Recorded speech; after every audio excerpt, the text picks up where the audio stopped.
नमस्कार दोस्तों, डेट है आज की 3 सितंबर 2021 और स्वागत है आपका एडिटोरियल डिस्कशन में। 3 इश्यूज आज हम डिस्कस करेंगे। सबसे पहले ड्रोन संबंधित नए रूल्स को डिस्कस करेंगे बिजनेस लाइन से और लाइव मिंट से, दोनों आर्टिकल्स को कंबाइन करके। हिंदू में नहीं है ये आर्टिकल, नए ड्रोन रूल्स से संबंधित। दूसरा आर्टिकल यहाँ पे अभी जो इन्वायरमेंट मिनिस्ट्री ने अप्रूवल दिया है 7 नए हाइड्रो पावर प्रोजेक्ट्स के लिए, उससे संबंधित है। एक आर्टिकल तो हम इस इशू से संबंधित ऑलरेडी डिस्कस कर चुके हैं, ये नया आया है तो नए पॉइंट्स जो हैं उनको डिस्कस करेंगे। और तीसरा हम सिलेबस का एक टॉपिक डिस्कस करेंगे, सेकुलरिज्म। सेकुलरिज्म आजकल काफ़ी ज़्यादा चर्चा में है। एक धर्म के लोग दूसरे धर्म के लोगों से मतलब जबरन नारे लगवाना या फिर इस प्रकार की जो खबरें आती हैं, सेकुलरिज्म काफ़ी ज़्यादा सुर्खियों में आता है। और वैसे भी सेकुलरिज्म यूपीएससी का फेवरेट टॉपिक है। ऑलमोस्ट हर साल या फिर एक साल छोड़ के जीएस पेपर 1 में क्वेश्चन पूछ ही लेती है यूपीएससी सेकुलरिज्म से संबंधित। तो तीसरे नंबर पे सेकुलरिज्म का टॉपिक हम डिस्कस करेंगे। अभी चलिए डिस्कशन स्टार्ट करते हैं। फर्स्ट इंपॉर्टेंट आर्टिकल नए ड्रोन रूल्स से संबंधित है। आप जीएस पेपर 2 के इस टॉपिक से आर्टिकल को रिलेट कर सकते हो। सरकार देखो नए ड्रोन रूल्स लेके आई है ताकि हमारे देश में ड्रोन उड़ाना और भी ज़्यादा आसान हो सके। पहले देखो ड्रोन को उड़ाने के लिए काफ़ी सारी कंडीशंस अप्लाइड थी, बहुत रिस्ट्रिक्शंस थी ड्रोन को उड़ाने के लिए, लेकिन अब बहुत सारे अप्रूवल्स की आवश्यकता को ख़त्म कर दिया गया है। ये कुछ की चेंजेस हैं जो नए रूल्स में किए गए हैं। सबसे पहला, डिजिटल स्काई प्लेटफॉर्म इस्टेब्लिश किया जाएगा। मतलब एक ही प्लेटफॉर्म, जो भी क्लियरेंस लेनी है ड्रोन संबंधित इस प्लेटफॉर्म पे जाके ली जा सकेगी। दूसरे नंबर पे no flight permission required up to 400 feet in green zone. देखो वो एरियाज जहाँ पे ड्रोन उड़ाने के लिए कोई पाबंदी नहीं है, जैसे एयरपोर्ट के आसपास तो आप ड्रोन उड़ा नहीं सकते ना, तो वो एरियाज जहाँ पे ड्रोन उड़ाने के लिए कोई पाबंदी नहीं है, वहाँ पे 400 फीट तक आप ड्रोन उड़ा सकते हो, कोई दिक्कत नहीं है। और एयरपोर्ट के नज़दीक का जो एरिया है, जैसे मान लीजिए ये एयरपोर्ट है, 8 किलोमीटर तक का एरिया है, यहाँ पे तो ड्रोन उड़ाया ही नहीं जा सकता। 8 से 12 किलोमीटर तक के नज़दीक का जो एरिया है, ये 8 है, यहाँ पे एयरपोर्ट है, और ये 8 से 12 के बीच वाला एरिया, यहाँ पे ड्रोन को 200 फीट ऊंचाई तक ले जाया जा सकता है। नेक्स्ट, अगर देखो कोई माइक्रो ड्रोन्स उड़ा रहा है नॉन कॉमर्शियल यूज़ के लिए, या फिर नैनो ड्रोन उड़ा रहा है, या फिर रिसर्च एंड डेवलपमेंट ऑर्गेनाइजेशन से ड्रोन उड़ा के देखती हैं, तो उनको किसी भी प्रकार के पायलट लाइसेंस लेने की आवश्यकता नहीं है। पहले देखो जो विदेशी कंपनीज हैं वो इंडिया में ड्रोन ऑपरेशंस नहीं चला सकती थी, अब इस पे भी रिस्ट्रिक्शन हटा दी गई है। यानी विदेशी कंपनीज इंडिया में ड्रोन ऑपरेशन चलाती हैं तो कोई पाबंदी नहीं है। नेक्स्ट, ड्रोन और ड्रोन के जो कंपोनेंट्स अगर देश में कोई इंपोर्ट करता है तो उसको रेगुलेट किया जाएगा डीजीएफटी के द्वारा, directorate general of foreign trade के द्वारा। नेक्स्ट, इससे पहले कि आप अपना ड्रोन रजिस्टर करवाओ या फिर लाइसेंस इशू करवाओ, उससे पहले आपको कोई भी सिक्योरिटी क्लियरेंस लेने की आवश्यकता नहीं है। पुराने रूल्स के अनुसार सिक्योरिटी क्लियरेंस की आवश्यकता होती थी।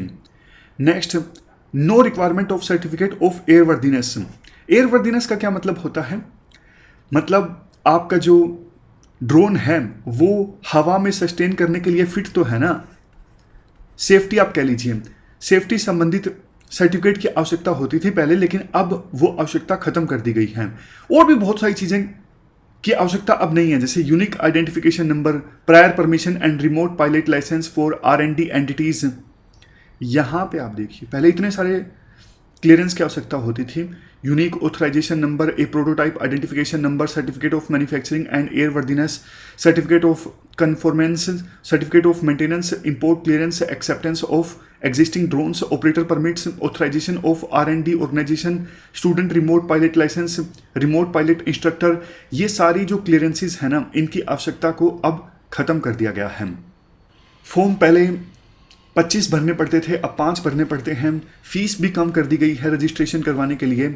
और पहले एयरपोर्ट के आसपास का एरिया ज़्यादा बड़ा होता था जहां पे ड्रोन संबंधित ऑपरेशंस नहीं चलाए जा सकते थे। पहले 45 किलोमीटर हुआ करता था येलो जोन, जहां पे ड्रोन नहीं उड़ाए जा सकते। अब इस जोन को घटा के एयरपोर्ट पैरामीटर के आसपास 12 किलोमीटर तक का कर दिया गया है। यहाँ पे ड्रोन संबंधित ऑपरेशंस पर रिस्ट्रिक्शंस हैं। कुछ पॉइंट्स यहाँ पर छूट गए थे। इन नए रूल्स के अंदर अब 500 केजी तक के ड्रोन्स आएंगे। पुराने रूल्स के अंतर्गत 300 केजी तक के ड्रोन्स आते थे, तो 500 केजी तक के जो ड्रोन्स आएंगे, इसका मतलब ये होगा ड्रोन्स का जो इस्तेमाल किया जाता है ना टैक्सीज के तौर पर सामान को एक स्थान से दूसरे स्थान पर ले जाने के लिए, वो ऑपरेशंस भी चलाए जा सकेंगे, वो भी इन रूल्स के अंतर्गत आ जाएंगे। नेक्स्ट, एयरवर्दीनेस का सर्टिफिकेट अब देखो इशू किया जाएगा क्वालिटी काउंसिल ऑफ इंडिया, और क्वालिटी काउंसिल ऑफ इंडिया के द्वारा जो ऑथराइज्ड एंटिटीज होंगी ना उनके द्वारा इशू किया जाएगा। देखो ये मत सोचिएगा कि 7वें पॉइंट में तो हमने डिस्कस किया कि एयरवर्दीनेस के सर्टिफिकेट की आवश्यकता ही नहीं है। देखो ये सब चीज़ें हैं ना, airworthiness, unique identification number, prior permission, remote pilot licence, इन सब चीज़ों की आवश्यकता नहीं है R&D एंटिटीज़ के लिए, मतलब उन कंपनीज के लिए जो रिसर्च एंड डेवलपमेंट कर रही हैं। तो यूं मत सोचना सबके लिए ये जो रिक्वायरमेंट है वो ख़त्म कर दी गई है।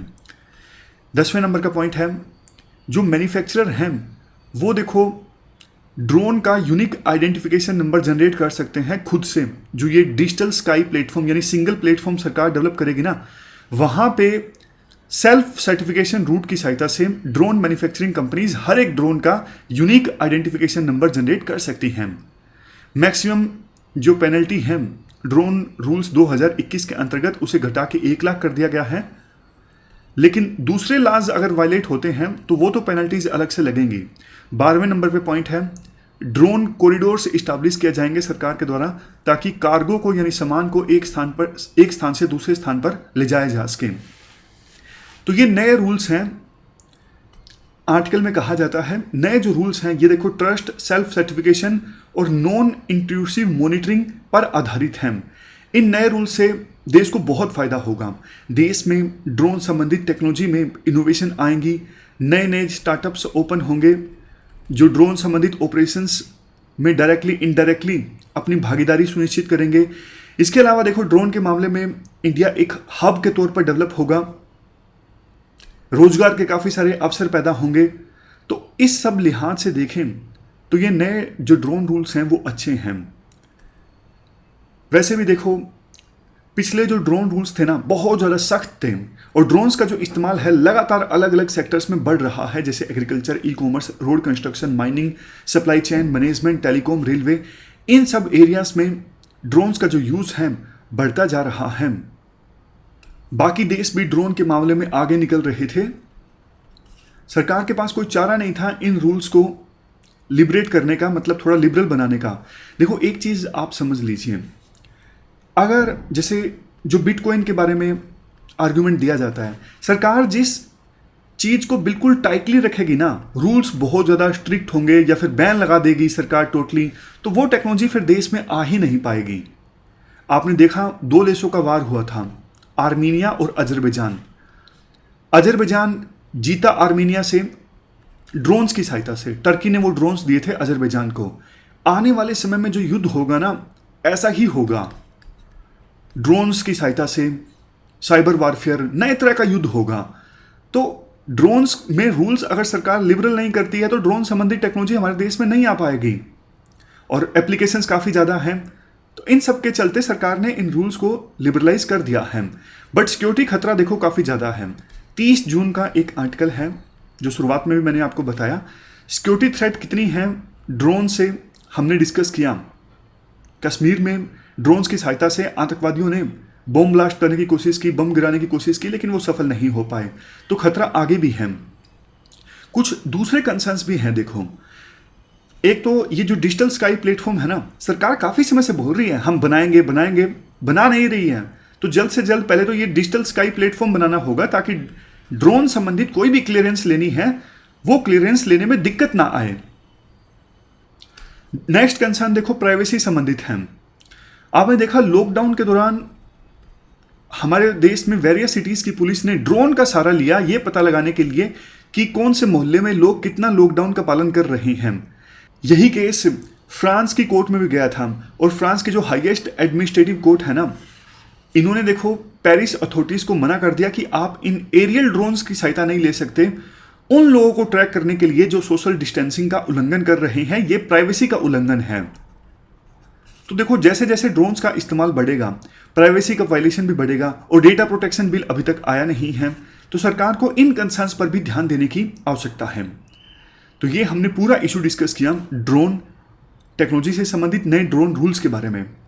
इसके बाद नेक्स्ट जो हमारा आर्टिकल है वो देखो हाइड्रो इलेक्ट्रिक प्रोजेक्ट्स के इस्तेमाल से संबंधित है। आप जीएस पेपर 3 के इस टॉपिक से आर्टिकल को रिलेट कर सकते हो। देखो, हमारे देश में बहुत सारी डिजास्टर्स आई हैं पिछले कुछ महीनों में हिमालयन स्टेट्स में। आर्टिकल्स भी हमने डिस्कस किए किस प्रकार से हिमालयन जो राज्य हैं वहाँ पे इकोलॉजी काफ़ी ज़्यादा फ्रेजाइल है, कमज़ोर है। तो अभी जो डेवलपमेंट का मॉडल वहाँ पे अडोप्ट किया गया है वो डेवलपमेंट का मॉडल चेंज होना चाहिए। अदरवाइज देखो, वहाँ पे आने वाले समय में भी डिजास्टर्स आती रहेंगी। उत्तराखंड की बात है इस आर्टिकल में। उत्तराखंड में देखो, फरवरी में एक काफ़ी दुखद हादसा हुआ था, ऋषि गंगा वैली डिजास्टर। इसमें 200 से ज़्यादा लोगों की जान चली गई थी। हुआ ये था, इस हादसे में ऋषि गंगा रिवर ये देखो एक फ्लड में कन्वर्ट हो गई थी, और जब ऊपर से नीचे आई बहुत सारे बड़े बड़े चट्टानों के टुकड़े, कचरा, सिल्ट ये सब लेके आई और 2 हाइड्रो पावर प्रोजेक्ट्स को तबाह कर दिया। इवन देखो, केदारनाथ ट्रेजेडी के बाद सुप्रीम कोर्ट ने एक कमेटी का गठन किया था, expert committee 1।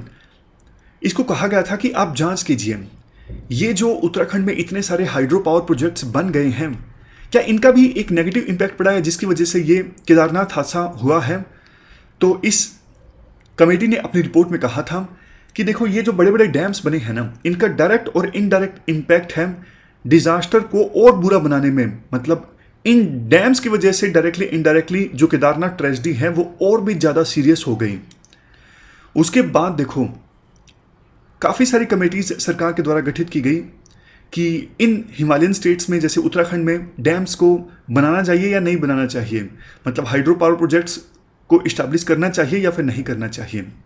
Ministry of environment ने अपने 5 मई 2014 के एफिडेविट में खुद माना ये बात कि हाइड्रो इलेक्ट्रिक प्रोजेक्ट्स जो हैं इनकी वजह से केदारनाथ ट्रेजेडी और ज़्यादा सीरियस हो गई। इवन पीएमओ ने 2 फरवरी 2019 को एक मीटिंग ली थी, और उस मीटिंग में ये डिसीजन लिया गया कि गंगा रिवर पर कोई नया हाइड्रो पावर प्रोजेक्ट नहीं इस्टेब्लिश होगा, और जो प्रोजेक्ट्स अभी तक 50% जिनकी कंस्ट्रक्शन नहीं हुई है उनको भी कैंसिल कर दिया जाए, सिर्फ उन्हीं को आगे ले जाया जाए जहां पे कंस्ट्रक्शन 50% से ज़्यादा हुई है। ये पीएमओ ने कहा था 2019 में। बट देखो, दुखद बात ये है, इन सब पॉइंट्स के बावजूद जो मिनिस्ट्री ऑफ इन्वायरमेंट है उन्होंने एक दूसरी एक्सपर्ट कमेटी गठित की, बीपी दास कमेटी। इस कमेटी की रिकमेंडेशंस के आधार पर सुप्रीम कोर्ट में एक एफिडेविट फाइल किया और बोला कि 7 प्रोजेक्ट्स को लेके, 7 हाइड्रो पावर प्रोजेक्ट्स को लेके हम आगे जाना चाहते हैं। ये बहुत ही ज़्यादा गलत है। पुरानी गलतियों से सरकार सीख नहीं रही है, इससे बहुत ज़्यादा दिक्कत आएगी। काफ़ी सारे पॉइंट्स राइटर देते हैं। देखो, ये जो बड़े बड़े डैम से इस्टेब्लिश किए जाएंगे इन 7 हाइड्रो पावर प्रोजेक्ट्स के लिए, वो डैम कितना सस्टेन कर पाएंगे लॉन्ग टर्म में, ये बहुत ही बड़ा क्वेश्चन है जिस पर विचार होना चाहिए। ग्लोबल वार्मिंग इंक्रीज हो रही है। देखो, बड़े बड़े जो डैम्स है ना वो तब सफल होते हैं जब उन्हें एक्सेस में पानी मिलता रहे, और जिस हिसाब से ग्लोबल वार्मिंग हो रही है, जिस हिसाब से क्लाइमेट चेंज हो रहा है, ये जो बर्फ़ है ग्लेशियर्स में वो तेज़ी से पिघल रही है। तो मेन सोर्स तो ग्लेशियर ही हैं जिसकी सहायता से नदियों में पानी आता है। तो वहाँ एक लेवल के बाद पानी आना कम हो जाएगा, तो नदियों में जो पानी है वो कम हो जाएगा, और ये जो डैम्स की सस्टेनेबिलिटी है वो भी कम हो जाएगी। इसके बाद राइटर कहते हैं, इवन देखो, एक्सपर्ट कमेटी 2 ने भी यही रिकमेंडेशन दी थी कि 200 मीटर की ऊंचाई से ऊपर और एमसीटी यानी मेन सेंट्रल थ्रस्ट के नॉर्थ में कोई भी नया प्रोजेक्ट ना इस्टेब्लिश किया जाए, क्योंकि ऑलरेडी जो प्रोजेक्ट्स हैं उनसे भी काफ़ी ज़्यादा नुकसान हुआ है। लेकिन फिर भी इन रिकमेंडेशंस की अवहेलना कर दी गई। मिनिस्ट्री ऑफ इन्वायरमेंट के द्वारा जो एफिडेविट फाइल किया गया है सुप्रीम कोर्ट में 7 नए प्रोजेक्ट्स के अप्रूवल के लिए। इसके बाद देखो, कुछ कॉमन पॉइंट्स हैं जो हम काफ़ी बार डिस्कस कर चुके हैं, जैसे जो पहाड़ी क्षेत्र हैं वो अर्थक्वेक प्रोन हैं, flood, extreme rainfall, avalanches, landslides, इन सब के रिस्क हैं पहाड़ी क्षेत्रों में। तो बड़े बड़े प्रोजेक्ट्स इस्टेब्लिश करना, उनसे देखो ये सारा जो रिस्क है वो और ज़्यादा इंक्रीज हो जाएगा। एक सिक्किम का एग्जाम्पल दिया जाता है, यहाँ पे देखिए आप, सिक्किम में एक 2008 में 510 मेगावाट का Teesta 5th hydro power plant establish हुआ था सेंट्रल सिक्किम में। और जब से ये प्रोजेक्ट बना है वहाँ के लोकल लोगों की शिकायतें ये हैं, माउंटेन का जो स्लोप है वो श्रिंक हो रहा है, झरने ड्राई हो रही हैं, और पहाड़ों में क्रैक्स भी आ गए हैं, जिसकी वजह से लैंडस्लाइड ज़्यादा होने लगे हैं। तो यही सारी दिक्कतें अगर उत्तराखंड में प्रोजेक्ट इस्टाब्लिश होते हैं तो भी आ जाएंगी। हिमालयन क्षेत्र देखो इतना ज़्यादा अर्थक्वेक प्रोन है, आप अंदाज़ा लगाइए 20वीं शताब्दी में जो काफ़ी बड़े भूकंप आए ना, उनमें से 15% तो हिमालयन रीजन्स में आए, और फ्यूचर में भी हिमालयन रीजन में काफ़ी इंटेंस अर्थक्वेक एक्टिविटी देखने को मिल सकती है। जैसे 2015 में नेपाल में भी आया था, और नेपाल में भूकंप आने की वजह से जो इनकी 1/3 नेपाल की हाइड्रो पावर थी वो नष्ट हो गई थी। वैसे भी देखो इलेक्ट्रिसिटी प्रोड्यूस करना हमारे देश में अब काफ़ी सस्ता हो गया है। जो ये रिन्यूएबल एनर्जी है, जैसे सोलर एनर्जी है, विंड एनर्जी है, इनको प्रोड्यूस करना काफ़ी सस्ता है। तो हम फिर हाइड्रो पावर पे इतना ज़्यादा रिलाय क्यों कर रही हैं, ये राइटर क्वेश्चन रेज करते हैं। बात देखो ये भी है ना, हाइड्रो पावर प्रोजेक्ट बनता है तो चलो मान लिया कि थोड़ा बहुत इलेक्ट्रिसिटी सस्ती मिल जाएगी, जो कि फ्यूचर में नहीं मिलेगी, जैसे जैसे रिन्यूएबल एनर्जी की टेक्नोलॉजी और ज़्यादा एडवांस होगी। बट देखो हाइड्रो पावर प्रोजेक्ट बनने से और भी तो काफ़ी नुकसान होते हैं ना, इतना ज़्यादा फॉरेस्ट एरिया सबमर्ज हो जाता है, लोग डिस्प्लेस होते हैं, मतलब बहुत सारा नुकसान होता है। उनको क्यों नहीं काउंट किया जाता? थोड़ा बहुत पैसा बचाने के चक्कर में नुकसान भी तो देखिए ना कितना सारा हो जाता है। तो ये सारे पॉइंट्स राइटर के द्वारा उठाए जाते हैं इस आर्टिकल में। इसके बाद हम सिलेबस का एक टॉपिक डिस्कस करते हैं, सेकुलरिज्म। कौन सा? जीएस पेपर 1 में जो सोसाइटी है उसका टॉपिक अब हम डिस्कस करते हैं, सेकुलरिज्म। देखो लास्ट में जहां भी इज्म आ जाता है, ISM, जैसे सेकुलरिज्म के लास्ट में ISM है, रीजनलिज्म के लास्ट में भी ISM है, कम्युनलिज्म के लास्ट में ISM है, फेमिनिज्म के लास्ट में ISM है। इसका मतलब है आइडियोलॉजी। सेकुलरिज्म एक आइडियोलॉजी है जो बहुत ही कॉन्टेस्टेड है, अलग अलग वर्जन्स हैं। वेस्टर्न कंट्रीज कहते हैं कि हमारा जो सेकुलरिज्म का मॉडल है वो सही है, और बाकी जगह पे फॉर एग्जांपल इंडिया में सेकुलरिज्म का जो मॉडल फॉलो किया जाता है वो सही नहीं है। पहले हम सेकुलरिज्म की कुछ बेसिक बातें डिस्कस करते हैं, उसके बाद हम अलग अलग मॉडल्स जानेंगे। काफ़ी बार, ऑलमोस्ट अभी तक 2 बार यूपीएससी ने सीधा सीधा क्वेश्चन पूछ लिया है, वेस्टर्न कंट्रीज के सेकुलरिज्म मॉडल में और इंडिया के सेकुलरिज्म मॉडल में क्या डिफरेंस है। इस बार भी पूछा था और 2014 में भी पूछा था। हम ना सिर्फ इंडिया और वेस्टर्न कंट्रीज का सेकुलरिज्म का मॉडल जानेंगे, बल्कि कुछ और सेकुलरिज्म के मॉडल्स की भी बात करेंगे। फॉर एग्जांपल टर्की में पहले किस प्रकार का सेकुलरिज्म का मॉडल था। लेकिन डिफरेंट मॉडल्स को जानने से पहले हम कुछ बेसिक बातें डिस्कस करते हैं सेकुलरिज्म के बारे में। सेकुलरिज्म की जो आइडियोलॉजी है वो देखो इस आइडिया पर आधारित है, किसी पर्सन के साथ या फिर विभिन्न लोगों के साथ सिर्फ इसलिए डिस्क्रिमिनेशन नहीं हो सकता कि वो किसी पर्टिकुलर धर्म से संबंध रखते हैं। समझ गए? यानी धर्म के नाम पर, रिलीजन के नाम पर किसी प्रकार का डिस्क्रिमिनेशन नहीं हो सकता। ये बेसिक बात है सेकुलरिज्म की। सेकुलरिज्म का मतलब सिर्फ इंटर रिलीजियस इक्वलिटी से नहीं है। मतलब सेकुलरिज्म का मतलब सिर्फ ये नहीं है कि हिंदू हो, मुस्लिम हो, क्रिश्चियन हो, सबके साथ इक्वल व्यवहार किया जाएगा, बल्कि इंट्रा रिलीजियस इक्वलिटी से भी हैं। ये बात जरूर लिखिएगा। इंट्रा रिलीजियस इक्वलिटी मतलब काफ़ी बार क्या होता है, किसी पर्टिकुलर धर्म के अंदर भी लोगों के साथ डिस्क्रिमिनेशन किया जाता है अलग अलग बेसिस पर। आपको याद होगा हमने डिस्कस किया था, हायरार्की सिर्फ हिंदू धर्म में नहीं है। मतलब ऐसा नहीं कि सिर्फ हिंदू धर्म में कास्ट सिस्टम है और कुछ लोगों के साथ डिस्क्रिमिनेशन होता है, हायरार्की बनी हुई है। इस प्रकार का सिस्टम सभी धर्मों में है। किसी धर्म में डायरेक्ट है और किसी धर्म में इनडायरेक्ट है, लेकिन हर एक धर्म में कुछ लोगों के साथ डिस्क्रिमिनेशन जरूर होता है। इवन आप होमोसेक्सुअल्स का एग्जाम्पल ले लीजिए। होमोसेक्सुअल्स को अच्छा नहीं माना जाता, इनके साथ डिस्क्रिमिनेशन होता है ऑलमोस्ट हर एक धर्म में। तो कहने का एसेंस ये है, सेकुलरिज्म बात करता है ना सिर्फ इंटर रिलीजियस इक्वलिटी की, बल्कि इंट्रा रिलीजियस इक्वलिटी की।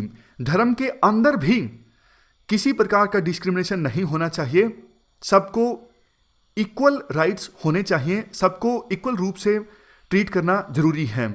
ब्रिटिश राइटर थे जॉर्ज जैकब होलियोक। इन्होंने सेकुलरिज्म वर्ड दिया था 1851 में। इन्होंने देखो 4 मुख्य बातें कही थी सेकुलरिज्म के बारे में।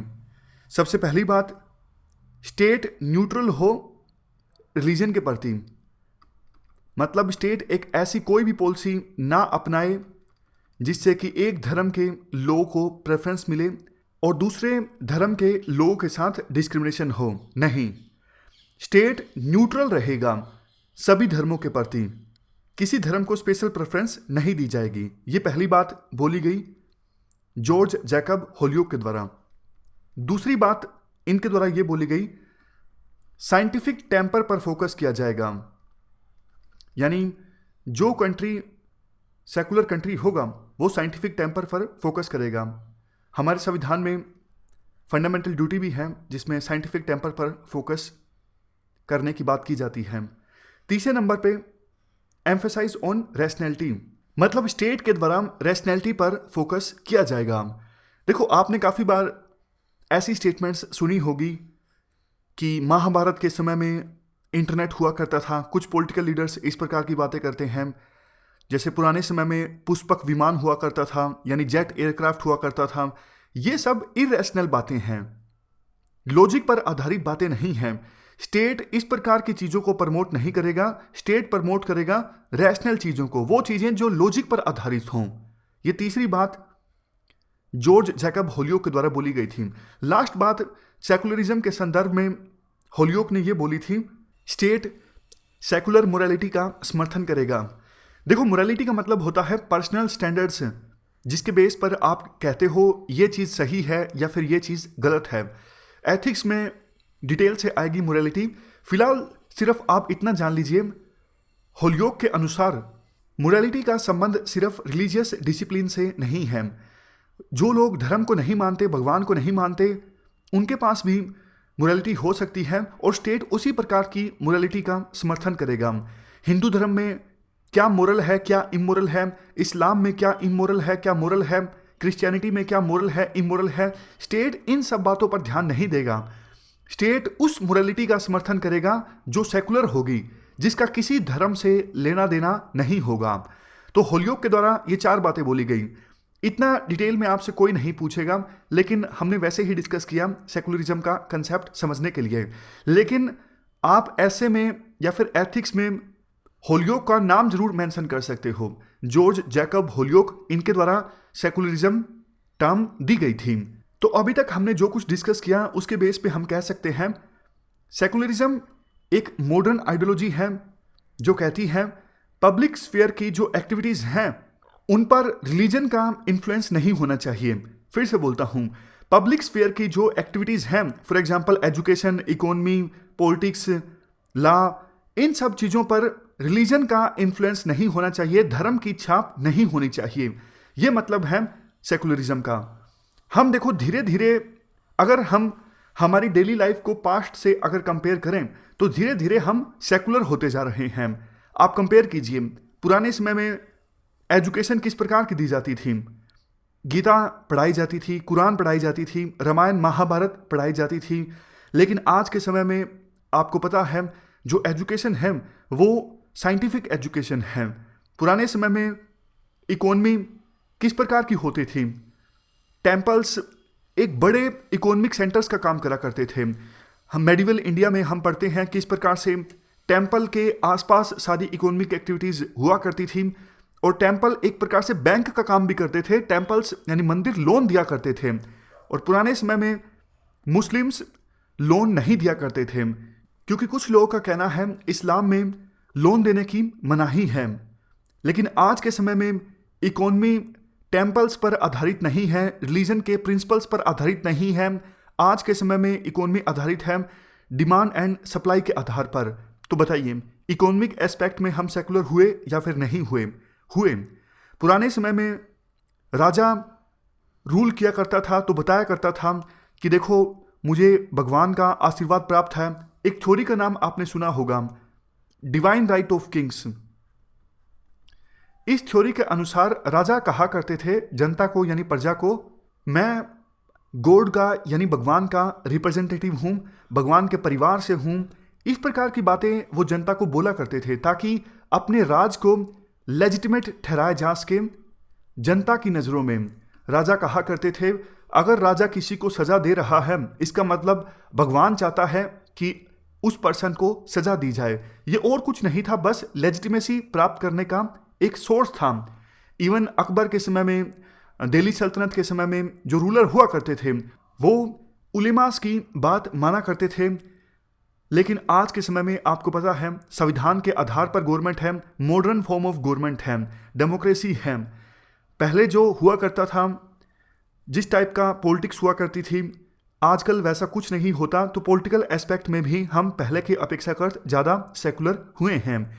इवन आप लीगल एस्पेक्ट को ले लीजिए, पुराने समय में मनुस्मृति कोड ऑफ कंडक्ट का काम किया करती थी, शरीयत लॉ मुस्लिम्स के लिए कोड ऑफ कंडक्ट का काम किया करता था। लेकिन आज के समय में जो रिलीजियस लॉज हैं उनका कोडिफिकेशन हो चुका है, नए लॉज बनाए गए हैं, संविधान के अनुसार पर सब कुछ चलता है।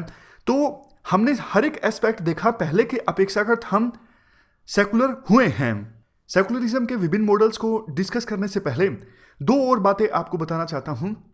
अगर देखो किसी स्टेट में दो बातें फॉलो होती हैं तो उस देश को सेकुलर कंट्री नहीं कहा जा सकता। पहली बात, अगर देखो किसी देश में गवर्नेंस में रिलीजियस लीडर्स का इंटरफेरेंस होता है, या फिर आप कह सकते हो रिलीजियस लीडर्स के पास पॉलिटिकल पावर होती है, तो उस देश को आप सेकुलर कंट्री नहीं कह सकते।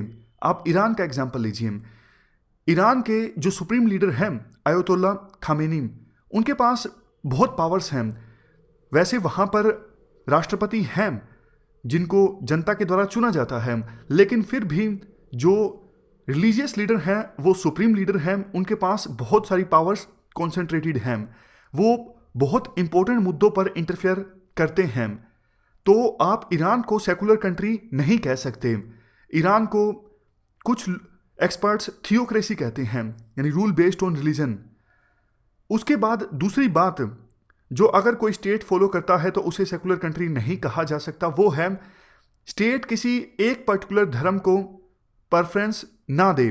जैसे बहुत सारे स्टेट ऐसे हैं जो किसी एक धर्म को अपना ऑफिशियल धर्म डिक्लेयर कर देते हैं, यानी एक धर्म को स्पेशल ट्रीटमेंट देते हैं। ऐसे कंट्रीज को आप सेकुलर कंट्री नहीं कह सकते। आप बांग्लादेश का एग्जाम्पल ले सकते हो, पाकिस्तान का एग्जाम्पल ले सकते हो, जिन्होंने इस्लाम को अपना ऑफिशियल रिलीजन डिक्लेयर किया हुआ है। यानी बांग्लादेश, पाकिस्तान सेकुलर कंट्री नहीं है। लेकिन इंडिया का कोई एक धर्म ऑफिशियल रिलीजन नहीं है, इंडिया एक सेकुलर कंट्री है। अब हम बात करते हैं सेकुलरिज्म के विभिन्न मॉडल्स के बारे में। सबसे पहले हम वेस्टर्न सोसाइटीज़ का क्या मॉडल है सेकुलरिज्म का, वो डिस्कस करेंगे। देखो, वेस्टर्न सोसाइटीज़ कहती हैं सेकुलरिज्म का मतलब ये है complete separation between the religion and politics. Politics में रिलीजन का कोई इंटरफेरेंस नहीं होगा और रिलीजन में पॉलिटिक्स का कोई इंटरफेरेंस नहीं होगा। दोनों चीज़ों के बीच कंप्लीट सेपरेशन होगा। रिलीजन अपना काम करेगा, पॉलिटिक्स अपना काम करेगी। अगर रिलीजन के अंदर कुछ भी गलत होगा, स्टेट को कोई लेना देना नहीं है, स्टेट किसी प्रकार से इंटरफेयर नहीं करेगा। रिलीजन के अंदर चाहे कुछ भी हो, कैसा भी गलत हो। मैं आपको एग्जांपल देता हूँ।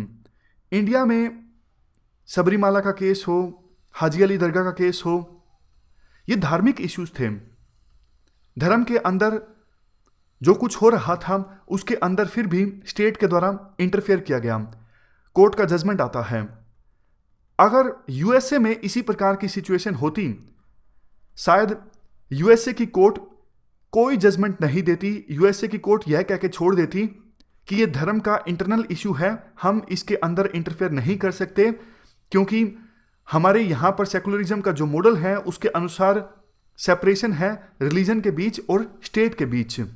वेस्टर्न सोसाइटीज में देखो क्या है, इंडिविजुअल राइट्स पर ज़्यादा फोकस किया जाता है, लेकिन इंडिया में ग्रुप राइट्स पे ज़्यादा फोकस किया जाता है, कम्युनिटी के राइट्स पर ज़्यादा फोकस किया जाता है।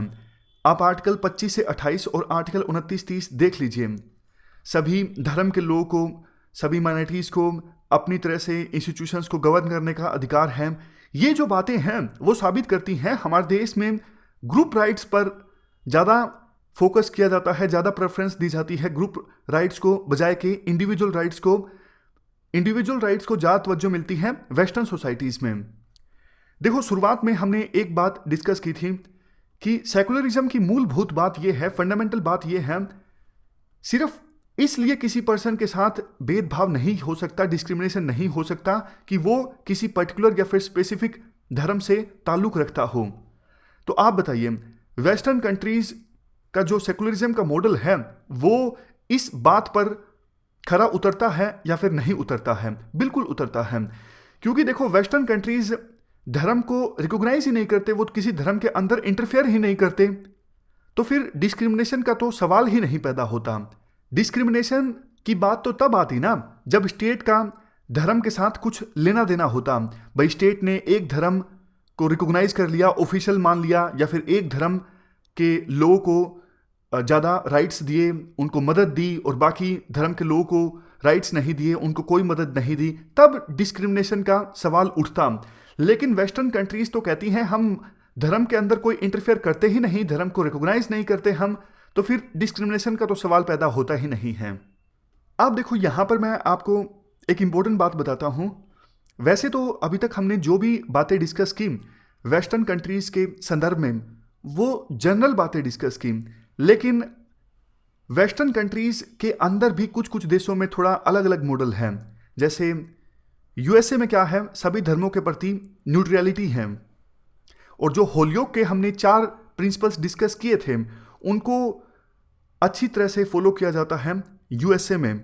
और आमतौर पे जब हम वेस्टर्न कंट्रीज के सेकुलरिज्म के मॉडल की बात करते हैं तो हम काइंड ऑफ यूएसए में सेकुलरिज्म का जो मॉडल है उसी की बात करते हैं। थोड़ा थोड़ा डिफरेंस है, जैसे फ्रांस में थोड़ा सा डिफरेंस है। आप यूएसए में टर्बन यानी पगड़ी पहन सकते हो, यानी जो सिख हैं वो पगड़ी पहन सकते हैं, कोई दिक्कत नहीं है, न्यूट्रलिटी है स्टेट की, और इवन बुर्का भी पहना जा सकता है, कोई दिक्कत नहीं है। लेकिन फ्रांस थोड़ा सख्त है इन चीज़ों के मामले में। फ्रांस कहता है रिलीजन जो है वो प्राइवेट स्फीयर है, आप घर के अंदर कुछ भी करिए, किस धर्म को मानिए, कोई लेना देना नहीं है, लेकिन पब्लिक में आप मत शो कीजिए कि आपका धर्म क्या है, आप पब्लिक में अपनी रिलीजियस प्रैक्टिसेस को फॉलो मत कीजिए। आप जब पब्लिक स्फीयर में बाहर आए तो अपनी रिलीजियस आइडेंटिटी को घर छोड़ के आए, यानी कंप्लीट सेपरेशन है वहां पे पब्लिक स्फीयर के बीच और प्राइवेट स्फीयर के बीच। थोड़ा फ्रांस सख्त है इन चीज़ों के मामले में, इसी वजह से फ्रांस में मुस्लिम महिलाओं को बुर्का नहीं पहनने दिया जाता और सिखों को पगड़ी नहीं पहनने दी जाती। तीसरा वेस्टर्न सोसाइटी का मॉडल है यूके का model, British model. British model को तो सूडो सेकुलरिज्म का मॉडल भी कहा जाता है, क्योंकि ब्रिटेन में क्रिश्चियनिटी बेस्ड जो वेलफेयर ऑर्गेनाइजेशन हैं, जैसे YMCA, YWCA, ये नाम हैं, क्रिश्चियनिटी बेस्ड ये ऑर्गेनाइजेशन है जो लोगों के वेलफेयर के लिए काम करती हैं। इनको मदद देता है स्टेट ऑफिशियली, लेकिन बाकी धर्मों पर आधारित जो वेलफेयर ऑर्गेनाइजेशंस हैं उनको मदद नहीं दी जाती ब्रिटेन के द्वारा। और इवन ब्रिटेन की जो हेड हैं क्वीन, वो भी बहुत सारी चर्च की हेड हैं ब्रिटेन में। तो काइंड ऑफ ब्रिटेन बोलता है कि हमारा सेकुलरिज्म का मॉडल है, लेकिन सूडो सेकुलरिज्म कुछ एक्सपर्ट्स बोलते हैं ब्रिटेन के मॉडल को। तो ये हमने वेस्टर्न सोसाइटी में भी कुछ अलग अलग मॉडल जाने, ब्रिटेन का मॉडल जाना, यूएसए का मॉडल जाना, फ्रांस का मॉडल जाना। वैसे आपसे कोई अलग अलग पूछेगा नहीं, लेकिन आंसर में ये छोटी छोटी बात जब आप लिखते हो तो एग्जामिनर पे काफ़ी ज़्यादा इम्पैक्ट पड़ता है। मान लीजिए एग्जामिनर ने क्वेश्चन पूछा है वेस्टर्न सोसाइटीज़ के सेकुलरिज्म के मॉडल को और इंडियन सोसाइटी के सेकुलरिज्म के मॉडल को आपस में कंपेयर कीजिए। मान लीजिए जब आप वेस्टर्न सोसाइटीज़ के सेकुलरिज्म के मॉडल को बता रहे हो तो एक लाइन में आप ये भी लिख देते हो कि जनरली यूएस में जो सेकुलरिज्म का मॉडल है उसे ही वेस्टर्न सोसाइटीज़ का सेकुलरिज्म का मॉडल कहा जाता है। अदरवाइज ब्रिटेन में और फ्रांस में थोड़ा थोड़ा डिफरेंस है यूएसए के सेकुलरिज्म के मॉडल से। बस एक लाइन लिख देते हो तो एग्जामिनर को लगता है कि जो पर्सन आंसर लिख रहा है उसने पढ़ा है, उसको समझ है, आप बेहतर ढंग से एनालिसिस कर पाते हो। एक चीज़ वैसे यहाँ पर और भी आपको बतानी थी। देखो वेस्टर्न सोसाइटीज़ में ऐसा क्यों है कि कंप्लीट सेपरेशन है रिलीजन के बीच और स्टेट के बीच। एक्चुअली हुआ क्या करता था, मेडिवल इंडिया में कई सारे सेंटर्स ऑफ पावर हुआ करते थे। जैसे चर्च एक पावर था, किंग का रूल एक पावर था। अब यहां पे विभिन्न सेंटर्स ऑफ पावर जो हुआ करते थे, जो फ्यूडल लॉर्ड्स, फ्यूडलिज्म एक पावर था, जो जमींदार लोग हुआ करते थे पहले, तो सभी ना सिटीजन्स पर अपनी पावर एक्सरसाइज करने की कोशिश किया करते थे। इनके आपस में ना कन्फ्लिक्ट हुआ करता था। जैसे मैं आपको एग्जांपल देता हूं, एजुकेशन का मान लीजिए। राजा कहता है जनता को कि आप इस प्रकार की एजुकेशन को फॉलो कीजिए, चर्च कहता है नहीं आप इस प्रकार की एजुकेशन को फॉलो कीजिए, जमींदार लोग कुछ और कहते हैं, यानी फ्यूडल लॉर्ड्स कुछ और कहते हैं। दूसरे मामलों में भी सिटीजन्स को अलग अलग बातें बोली जाती हैं राजा के द्वारा। राजा जनता को कहता है आप ये कीजिए, चर्च कहता है नहीं आप ये मत कीजिए, कुछ दूसरा कीजिए। फ्यूडल लॉर्ड्स अपनी तरफ से बात कहते हैं जनता को, तो जनता भी परेशान कि बात किसकी माने, राजा की माने, चर्च की माने या फ्यूडल लॉर्ड की माने। तो उस समय 1618 से लेके 1648 के बीच, 1618 से लेके 1648 के बीच एक 30 इयर्स वार चलता है। बहुत ज़्यादा लोगों की जानें जाती हैं इस 30 इयर्स वार में। और जब ये 30 इयर्स वार ख़त्म होता है 1648 में, तब ये कंक्लूजन निकल के आता है, वेस्टफेलिया पीस ट्रीटी उस समय साइन होती है, और ये निकल के आता है कि स्टेट जो है उसमें रिलीजन का कोई इंटरफेरेंस नहीं होगा, और रिलीजन के अंदर स्टेट का कोई इंटरफेरेंस नहीं होगा। धर्म का कोई इशू है तो उस पर स्टेट कुछ नहीं बोलेगा, और पॉलिटिकल कुछ इशू है तो उस पर धर्म कुछ नहीं बोलेगा, धर्म इंटरफेयर नहीं करेगा।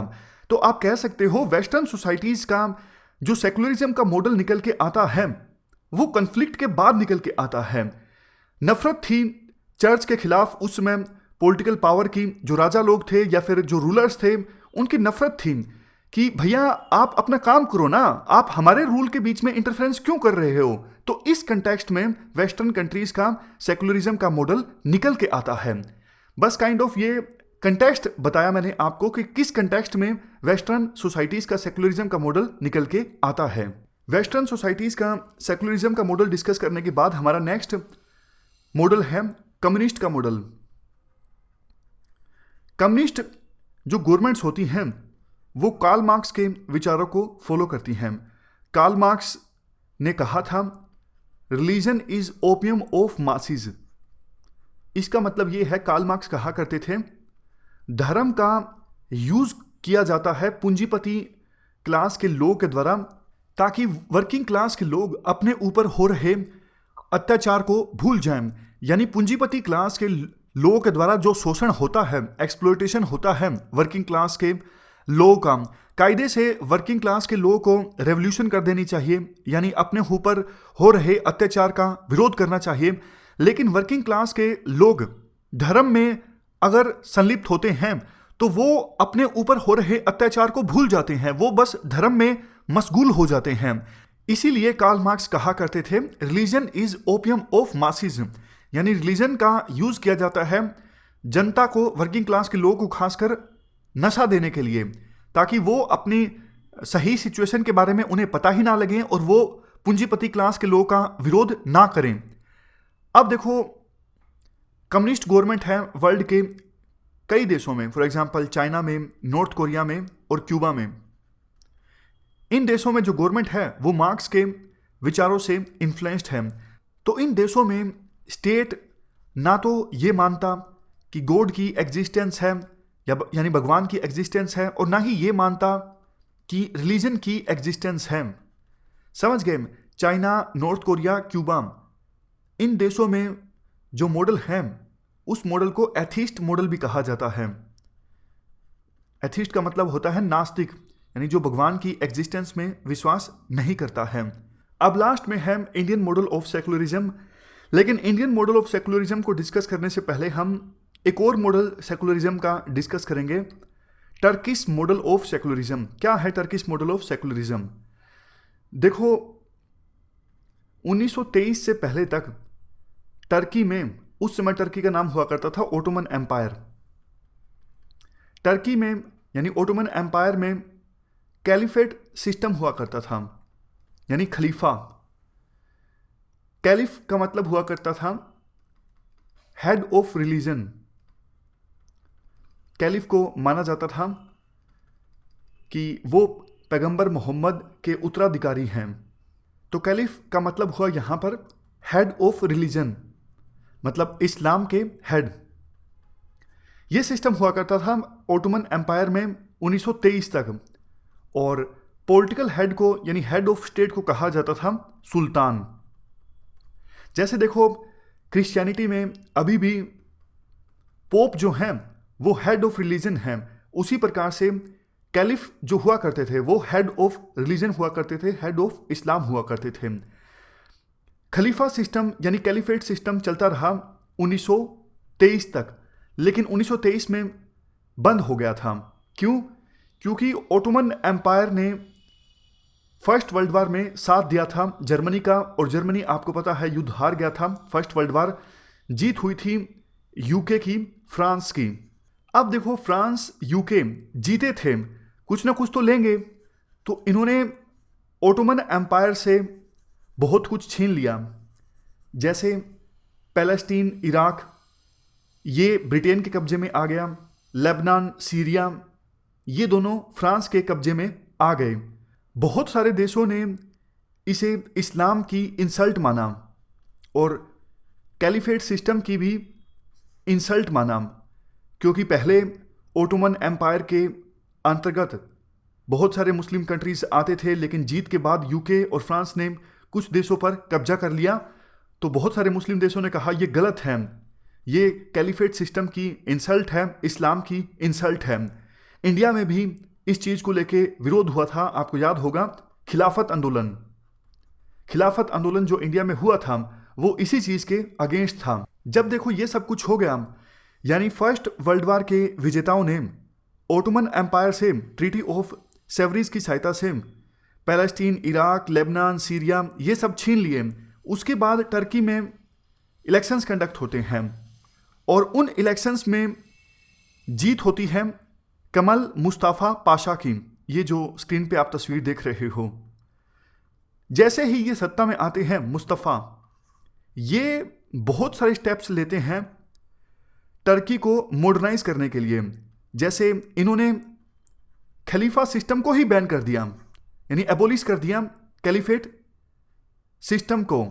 तो इसी वजह से जो खिलाफत आंदोलन था वो भी इंडिया में ठंडा पड़ गया था, क्योंकि खिलाफत आंदोलन तो इसलिए हो रहा था ना कि इंसल्ट कर दी फर्स्ट वर्ल्ड वार के विजेताओं ने खलीफा सिस्टम की, लेकिन खलीफा सिस्टम को तो एबोलिश ही कर दिया गया टर्की में जब सत्ता में आए कमल मुस्तफ़ा पाशा। दूसरा स्टेप इन्होंने ये लिया, इस्लाम के इन्फ्लुएंस को कम करने के लिए टर्की में हैट एक्ट लेके आए। मुस्लिम्स वहां पे हैट पहना करते थे, लेकिन इन्होंने हैट पर बैन लगा दिया। पहले पब्लिक हॉलिडे हुआ करती थी फ्राइडे को, लेकिन जब ये सत्ता में आए तो इन्होंने कहा नहीं, फ्राइडे को हॉलिडे नहीं होगी, संडे को ही होगी। पहले टर्की में फॉलो किया जाता था इस्लामिक कैलेंडर, लेकिन जब ये सत्ता में आए तो इन्होंने कहा नहीं, हम ग्रिगोरियन कैलेंडर को फॉलो करेंगे। इन्होंने मासिस को कहा कि आप 5 बार नमाज मत नहीं अदा कीजिए, 3 टाइम कीजिए। ये लेजिस्लेशन लेके आए। टर्किश लैंग्वेज को रोमन स्क्रिप्ट में ज़्यादा प्रायोरिटी दी गई बजाय के अरबिक स्क्रिप्ट में। कहने का एसेंस यहाँ पर क्या है? कहने का एसेंस यहाँ पर यह है, टर्किश मॉडल ऑफ सेकुलरिज्म में स्टेट एक्टिवली इन्वॉल्व होता है रिलीजन में। ऐसा नहीं है कि स्टेट रिलीजन में इन्वॉल्व नहीं होता, स्टेट एक्टिवली इन्वॉल्व होता है रिलीजन में और रिलीजन को सप्रेस करता है।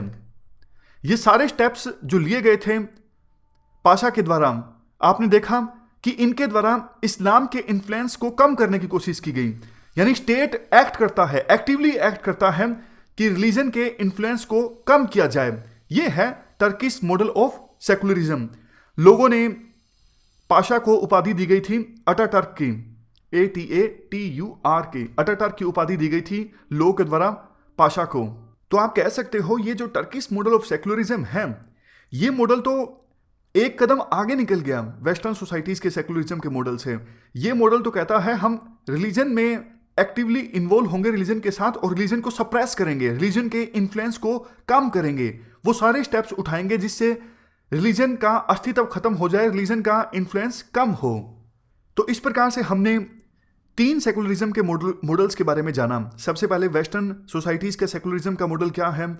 वेस्टर्न सोसाइटीज़ के अंदर भी हमने जाना यूएस के सेकुलरिज्म के मॉडल में और यूके और फ्रांस के सेकुलरिज्म के मॉडल में क्या डिफरेंस है। अब बारी आती है इंडिया के सेकुलरिज्म के मॉडल की, जिसे हम कल डिस्कस करेंगे। इंडिया का सेकुलरिज्म का जो मॉडल है उसे हम कल डिस्कस करेंगे। फिलहाल हम हमारी डिस्कशन को यहीं स्टॉप करते हैं। Thank you very much for discussion.